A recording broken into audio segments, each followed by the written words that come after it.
हमारे नेपाल के जितने पतंजलि से जुड़े हुए कुछ राज्यों के भाई हैं, अलग अलग आप सभी यहाँ पधारे हैं हमारे यहाँ 7 दिन के लिए। तो आप सभी का भी हार्दिक स्वागत एवं अभिनंदन मेरी ओर से।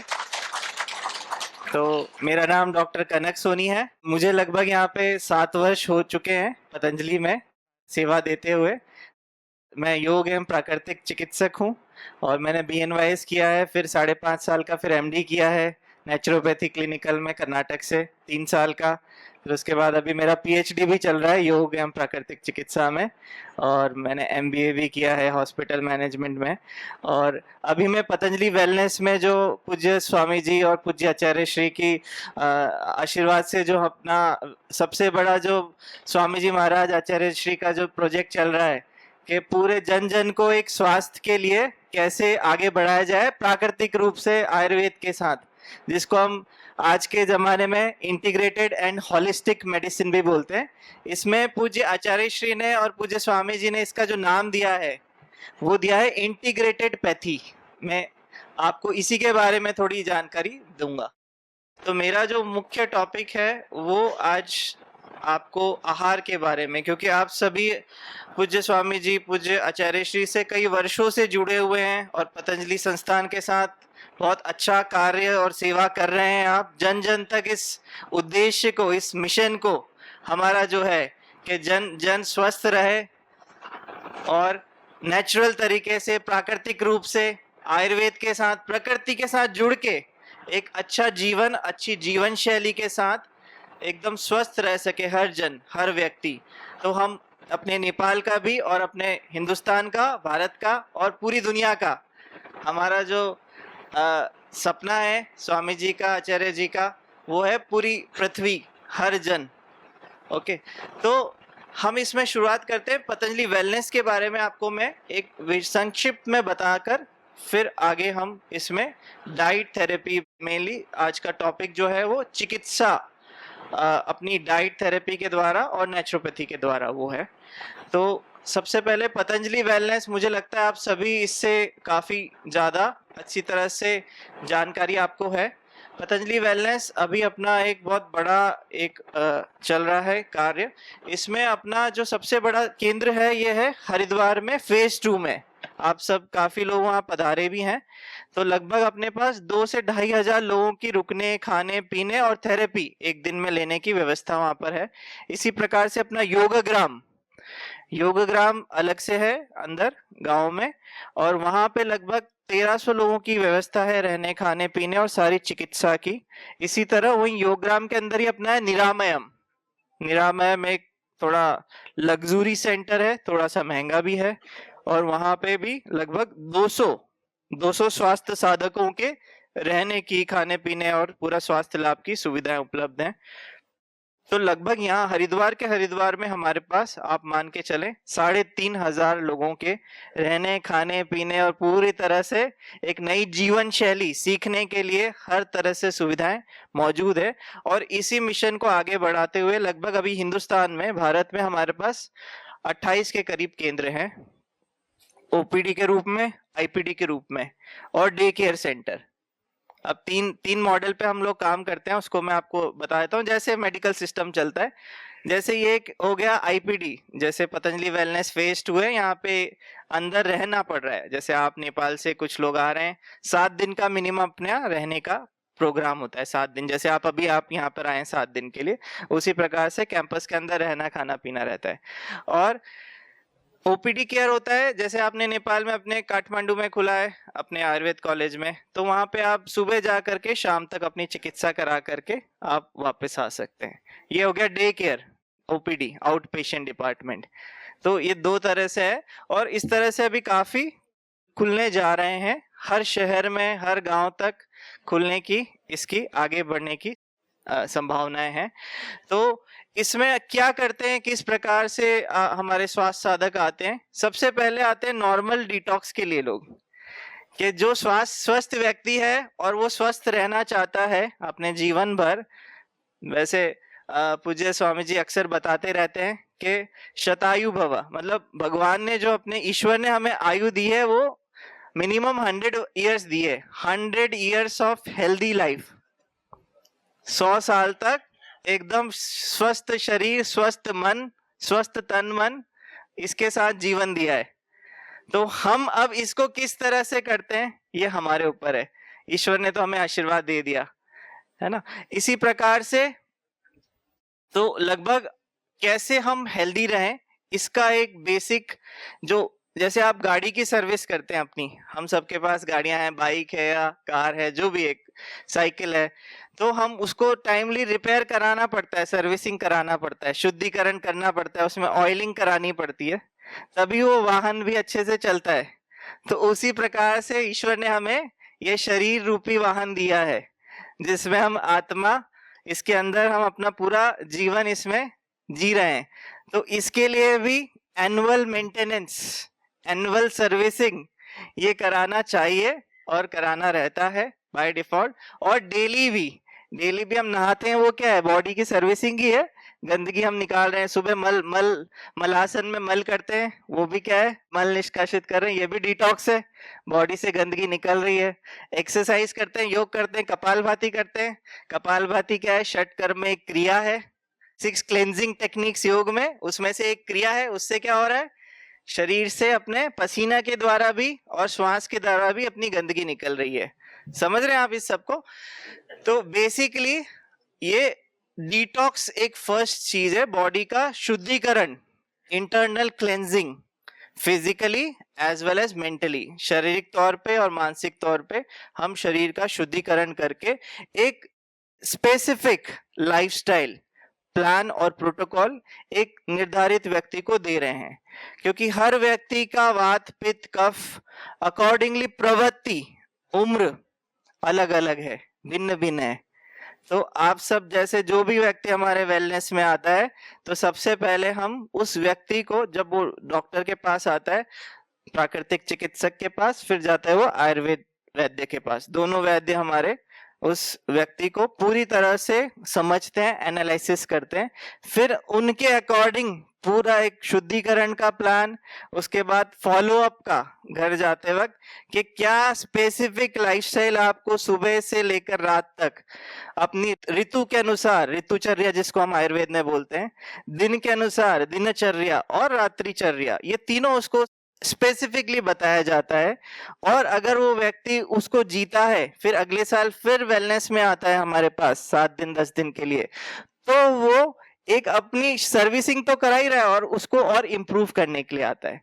तो आप सबसे पहले समझ गए, सबसे पहले हो गया detoxification and maintaining a healthy lifestyle, स्वस्थ दिनचर्या आयुर्वेद के अनुसार जो हमारी है, और भारतीय जो चिकित्सा अपनी भारतीय पद्धति है, जो ऋषि मुनियों ने हजारों लाखों साल जो तप करके एक दिनचर्या बताई गई है, वो हम व्यक्ति को व्यक्ति के अनुसार बताते हैं। ओके, तो फर्स्ट हो गया। तो आप सब लोग भी साल में एक बार इस चीज का लाभ उठा सकते हैं। तो क्या क्या किया जाता है, सबसे पहले आप मान के चलें, जैसे अपने पंचकर्म और षटकर्म है, ये पूरी तरह से कराए जाते हैं। सुबह 4 बजे से हमारी दिनचर्या स्टार्ट होती है, मॉर्निंग 4 AM रेगुलरली, साल भर 4 बजे से सूर्योदय से पूर्व हमारी वहां की दिनचर्या स्टार्ट होती है। लगभग भजन स्टार्ट हो जाते हैं सुबह, रूम के अंदर स्पीकर लगे हुए हैं, तो सुबह सुबह भजन स्टार्ट हो जाते हैं लगभग 3:45 बजे, जैसे आप लोग भी यहाँ पे उठ रहे होंगे। तो सबसे पहले अपना जागृत होने के बाद जो भी साधक होते हैं, स्वास्थ्य साधक, पहले अपना सेल्फ क्लेंजिंग कर लेते हैं, अपना डेली का जो उषा पान है, सुबह का जल लेना वो लेते हैं, फ्रेश होते हैं, थोड़ा दातुन इत्यादि करते हैं, फिर वो अपना षट कर्म के लिए पहुंच जाते हैं। षट कर्म में वो बेसिक डिटॉक्स की थेरेपी जो करते हैं वो है जल नीति। सबसे एक एक थेरेपी को मैं शॉर्ट में एक्सप्लेन भी करूंगा और आज सबको इसका पता भी है, फिर भी जल नीति नेजल क्लेंजिंग के लिए नंबर 1 है। और नाक में, क्योंकि नाक आपका ऐसा ऑर्गन, आप देखिए, आप सबको इस नाक का कॉन्सेप्ट समझना बहुत जरूरी है, योगाचार्य और पतंजलि के शिक्षक होते हुए। नाक हमारी दिन भर एक्सपोज होती है एनवायरमेंट पॉल्यूशन से, जितना धूल धक्कड़ है, कीटाणु है, बैक्टीरिया है, वायरस है, फंगस है, सब हमारे नाक में जाते हैं यहाँ पे। और यहाँ पे आप सबको पता है थोड़ी गंदगी जमा होती है, म्यूकोसल लेयर होती है, तो इसको रेगुलर क्लीन करना जरूरी है। नहाते वक्त भी हमें क्लीन करना चाहिए, और जलनीति भी एक अच्छा तरीका है जिसके द्वारा हम इसको साफ कर सकते हैं, क्योंकि इसको अगर रेगुलर क्लीनिंग नहीं हुई हमारी तो ये एक इन्फेक्शन और रोग की उत्पत्ति का एक कारण बन सकती है। ओके, और एलर्जीज हो सकती है, और कई लोगों को जैसे इसके कारण स्नोरिंग की प्रॉब्लम, खराटे की प्रॉब्लम, और उसके बाद sinusitis, rhinitis, deviated nasal septum, नाक की हड्डी का टेढ़ा होना, इस प्रकार से कई छोटी छोटी बीमारियां, और यहीं से आपके शरीर के भी लगभग कई सारे रोग उत्पन्न भी हो रहे हैं, शरीर के रोग, और यहीं से हम रेगुलेट भी कर सकते हैं। अब उत्पन्न कैसे हो रहे हैं और रेगुलेट कैसे कर सकते हैं? आप सब अपना अनुलोम विलोम प्राणायाम रेगुलर प्रैक्टिस करते हैं और जानते भी हैं। लेफ्ट से हम श्वास को भर रहे हैं, थोड़ी देर होल्ड करके राइट से हम छोड़ रहे हैं, फिर राइट से हम ले रहे हैं, होल्ड करके लेफ्ट से हम छोड़ रहे हैं। अनुलोम विलोम, नाड़ी शुद्धि। और इसी के कुछ वेरिएशन भी आप लोग करते भी हैं प्रैक्टिस, सूर्य भेदी और चंद्र भेदी प्राणायाम। तो मैं सबसे पहले जो आपको कॉन्सेप्ट बता रहा था, जिसके ऊपर अपना पूरा योगिक साइंस और अपना नेचुरोपैथी भी इस पे बेस है, वो है अपना नाक के छिद्रों का कॉन्सेप्ट, जो हम जल नीति के अंतर्गत जान रहे थे। तो नाक को जो है अपना योग में बताया गया है कि पूरी बॉडी का हर एक ऑर्गन यहाँ से हमारा मैनेज हो रहा है। इदा नाड़ी, पिंगला नाड़ी और सुषुम्ना नाड़ी, जो मुख्य 3 नाड़ियां हैं शरीर की, वो यहाँ से आपके कनेक्टेड हैं, और वो आपके बेस ऑफ द स्पाइन, जो हमारा पूरे चक्रास है, चक्रास से होते हुए अपने आग्नेय चक्र से सुषुम्ना नाड़ी, यहाँ नाक के बीच उसका जंक्शन होता है। तो बेसिकली बॉडी का जो कंट्रोल ऑर्गन है, जो ड्राइविंग जो हैंडल है, वो है नोज। इस सब को आप योगाचार्य होते हो बिल्कुल अच्छे से समझ लें। तो हमने इसको एक्सपीरियंस से, पूज्य गुरुदेव आचार्य श्री के आशीर्वाद और पेशेंट के एक्सपीरियंस से ये चीज हमने प्रूवन भी देखी है, क्योंकि हमारे यहाँ कैंसर तक के रोगी रेगुलर आ रहे हैं, और हमने देखा है किडनी पेशेंट्स, लिवर पेशेंट्स, इनको हम लंबे समय के लिए अनुलोम विलोम प्राणायाम बता रहे हैं कि लगभग आप 8 घंटे अनुलोम विलोम प्राणायाम रेगुलर करिए।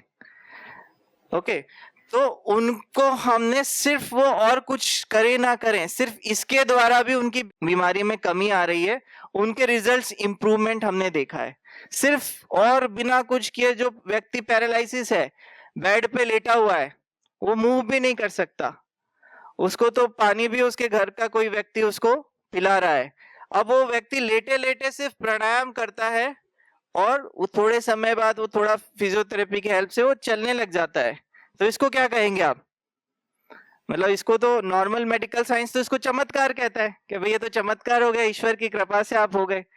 पर वो चमत्कार के पीछे हमने क्या रीजन देखा है? उस व्यक्ति ने इसको प्रैक्टिस अपने डेडिकेशन के साथ, कोई रास्ता ही नहीं है उसके पास, पर 100% किया है। ठीक, तो this much powerful this small technique and our nasal passage is importance.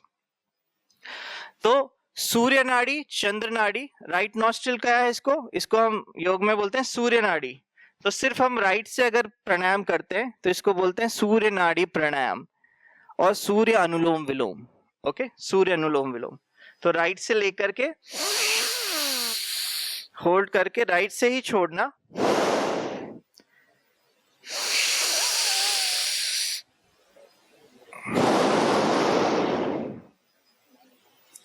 तो इसको क्या बोलेंगे हम? सूर्य नाड़ी प्राणायाम। इसी का एक छोटा सा मॉडिफिकेशन है सूर्य भेदी। अब सूर्य नाड़ी और सूर्य भेदी में क्या डिफरेंस है वो भी आप देख लीजिए। सूर्य नाड़ी आपने देख लिया, सूर्य भेदी क्या हो रहा है? अब आप देखिए, लेफ्ट से हम ले रहे हैं, होल्ड कर रहे हैं, राइट से लेके लेफ्ट से छोड़ रहे हैं। सूर्य नाड़ी से हम ले रहे हैं, लेफ्ट से हम छोड़ रहे हैं, कंटिन्यू यही कर रहे हैं। तो ये सूर्य भेदी, सूर्य नाड़ी को भेद करके चंद्र से हम छोड़ रहे हैं, ये हो गया सूर्य भेदी। तो अभी आपने 2 मॉडिफिकेशन अभी सीख लिए, सूर्य नाड़ी प्राणायाम एंड सूर्य भेदी प्राणायाम। इसी तरह से लेफ्ट में क्या क्या है? लेफ्ट में हो गया चंद्र नाड़ी प्राणायाम, नासिकाग्र मुद्रा, और आपको लेफ्ट से श्वास को अंदर लेना है, होल्ड करना है, लेफ्ट से ही वापस छोड़ना है। ठीक है, ये हो गया चंद्र नाड़ी प्राणायाम और चंद्र अनुलोम विलोम। इसके दो नाम से आप बोल सकते हैं, चंद्र नाड़ी प्राणायाम और चंद्र अनुलोम विलोम। अब चंद्र भेदी तीसरा हम करते हैं, चंद्र भेदी। चंद्र भेदी में क्या कर रहे हैं आप, लेफ्ट से ले रहे हैं और राइट से आप छोड़ रहे हैं, लेफ्ट से ले रहे हैं और राइट से आप छोड़ रहे हैं। हो गए, कितने वेरिएशन हो गए हमारे पास?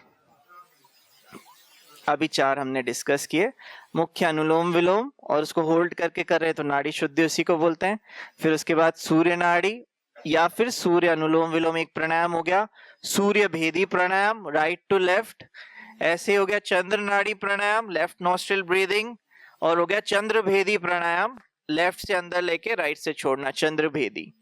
4 वेरिएशन अनुलोम विलोम के, और इन्हीं से हम अलग अलग बीमारियों को हम ट्रीट कर पा रहे हैं पेशेंट को। अब एग्जांपल देता हूं मैं, जिसकी बहुत ज्यादा कफ प्रवृत्ति है।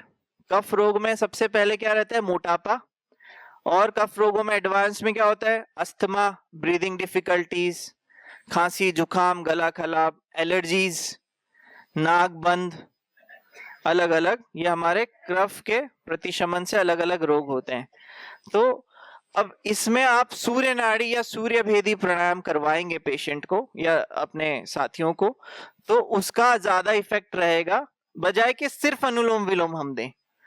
तो हम क्या करते हैं, किस प्रकार से हम इसको प्लान करते हैं, पहले हम पेशेंट को या स्वास्थ्य साधक को बताते हैं कि आपको, आपकी कफ प्रकृति है, आपको खांसी ज्यादा है, कफ ज्यादा है, मोटापा ज्यादा है, आपका मेटाबॉलिज्म को बढ़ाना है, शरीर में सूर्य की भांति गर्माहट को बढ़ाना है, आपके सिंपैथेटिक नर्वस सिस्टम को हमें बढ़ाना है। तो उसके लिए जितने भी रिसर्च हुए हमारे ये राइट नॉस्ट्रल ब्रीदिंग पे, ये बताते हैं कि बॉडी का हमारा sympathetic nervous system and body का बेसल मेटाबॉलिक रेट, जो लीवर से मेटाबॉलिज्म होता है बॉडी का, वो सूर्य नाड़ी प्राणायाम या सूर्य भेदी करने के द्वारा बढ़ता है, जैसे कि कपालभाति भस्त्रिका में बढ़ता है। समझ गए आप चीज, ये चीज क्लियर हुई? तो सूर्य नाड़ी प्राणायाम आप मोटापे के लिए, कफ प्रवृत्ति वालों को, आप जिसको अस्थमा है, अस्थमा वालों को कोल्ड कफ, बलगम आ रहा है, पूरा जमा है, छाती जाम है, थोड़ी सी भी बाहर बारिश होती है या ठंड होती है तो एकदम कफ हो जाता है, एकदम पेशेंट को एलर्जी हो जाती है, तो उस पेशेंट को भी, स्वास्थ्य साधक को भी हम ये एडवाइस कर सकते हैं, सूर्य भेदी और सूर्य नाड़ी प्राणायाम। ओके, सबसे ज्यादा बिल्कुल कफ है बिल्कुल तो सूर्य नाड़ी कराएंगे, और थोड़ा सा बैलेंस करना है तो सूर्य भेदी, उससे नीचे सूर्य भेदी, ज्यादा करके ये करना है। और उसके अलावा जब इसके बाद बैलेंस करने का टाइम आए तो क्लोजिंग में आप अनुलोम विलोम या नाड़ी शुद्धि उसको बता सकते हैं। क्लियर ये चीज? एक सीक्वेंस मैंने आपको सिर्फ बेसिक प्राणायाम का बताया अभी। इसी तरह से तो इससे हम कई बीमारियां, चंद्र नाड़ी प्राणायाम आप ट्रायल भी कराइएगा, आप जितने लोगों से मिलते हैं उनको, किसी का बीपी जब बढ़ जाता है, ब्लड प्रेशर बढ़ गया है, रक्तगत वात, वात बढ़ गया है खून में, तो उसके कारण क्या आ रहा है, ब्लड प्रेशर आ रहा है 160/100, 150/100, 170/110, ये हाई बीपी जिसको बोलते हैं हम। अब आप उस पेशेंट को थोड़ा सा, उस व्यक्ति को थोड़ा सा रिलैक्स करें, थोड़ी देर लंबी गहरी श्वास, और उसको बोले आप चंद्र नाड़ी प्राणायाम करें, लेफ्ट से श्वास को अंदर भर के होल्ड करके लेफ्ट से छोड़ें, और आप कुछ समय सिर्फ चंद्र नाड़ी प्राणायाम लगभग, या फिर चंद्र भेदी प्राणायाम अगर करें, उसके बाद थोड़ी देर अनुलोम विलोम करें। लगभग आप 15 से 20 मिनट भी अगर उस व्यक्ति से प्राणायाम करके उसका ब्लड प्रेशर वापस चेक करेंगे तो आप ऑब्जर्व करेंगे कम से कम लगभग 20 mmHg सिस्टोलिक और 20 से 30 mmHg डायस्टोलिक हमारा नॉर्मल की तरफ बढ़ेगा। मतलब अगर किसी का 160/110 है तो उस पेशेंट का, उस व्यक्ति का ब्लड प्रेशर आप ये मान के चले 140/90, 140/80 की रेंज तक आने की संभावना है। ये ऑब्जर्व किया गया है और इसके कई सारे रिसर्च पेपर पब्लिश हुए हैं पतंजलि के द्वारा, एस व्यासा, स्वामी विवेकानंद, बहुत सारे अलग अलग डॉक्टर्स ने इनको ऑब्जर्व करके पब्लिश किया है। तो ये आपकी स्ट्रेंथ है, ये नेजल पैसेज इसको बोलते हैं हम। अब इसकी सफाई भी मैंने जैसे बताया कि हम दिन भर 3 चीजों के द्वारा एनवायरनमेंट से एक्सपोज हैं। कोविड कैसे हुआ था? कोविड पूरे दुनिया में तहलका मचाया। उसका रीजन क्या था? नाक के द्वारा ही आया, वाटर ड्रॉपलेट्स, मतलब एनवायरनमेंट में ड्रॉपलेट्स थे कोरोना वायरस के। अब आपने श्वास भरी, श्वास से गया, किसी ने छींका, आपने श्वास ली, उससे अंदर गया लंग्स, और लंग्स में जाके वो डेवलप हुआ, ग्रो हुआ, और आपको फिर सारे सिम्टम किए, किसी को किए किसी को नहीं किए, according to immunity of the person पर अफेक्ट किया उसने, वायरस हुआ, इन्फेक्शन हुआ। तो नाक के द्वारा हमारे सारे मेजर डिसीज ट्रांसफर होते हैं, जो एनवायरनमेंट, जो ट्रांसफरेबल डिसीज होते हैं। ओके, ऐसे अपना एक्सपोज क्या है? टंग है, मुंह है, ऐसे एक्सपोज क्या है? अपनी आंख है। ये तीनों ऑर्गन जो है, आंखें, नाक और मुंह, ये एक्सपोज्ड है एनवायरनमेंट के, तो इनको क्लेंज रखना भी बहुत जरूरी है। तो हम षटकर्म में इनकी क्लेंजिंग की एक टेक्निक, विधि आपको सिखाते हैं और आप सबको जानते भी हैं। तो जलनेति हो गया नेजल क्लेंजिंग, तो नाक में जितने हमारे कीटाणु हैं, जीवाणु हैं और गंदगी है, धूल मिट्टी है, उसको एक बार सफाई किया। तो सुबह सुबह हल्का गुनगुना पानी, जरूरत है तो हल्का सा चुटकी भर सेंधा नमक डाल दिया, ताकि वो जितना म्यूकस है, गंदगी है, उसको भी खींच करके निकाल ले नमक। और नमक एंटीबैक्टीरियल, एंटीवायरल भी होता है नमक का पानी। तो आपने इसको स्टील के लोटे में, अपना जलनेति पॉट में लिया, या प्लास्टिक में हल्का बहुत नॉर्मल पानी, एक नाक से डाल करके दूसरे से आपने निकाला दोनों तरफ। और इसके बाद क्या होता है? कपालभाति करना होता है, अच्छे से कपालभाति, थोड़ा सा टैपिंग करके। नाक के पास में साइनसेस होते हैं, ये फ्रंटल साइनस, सब मैक्सिलरी, सब मैंडिबुलर साइनस, खाली खाली जगह होती है। तो पानी के ड्रॉप्स इसमें ना भरें, इन्फेक्शन ना करें, इसलिए कपालभाति करते टाइम थोड़ा सा टैपिंग करा देते हैं इसमें।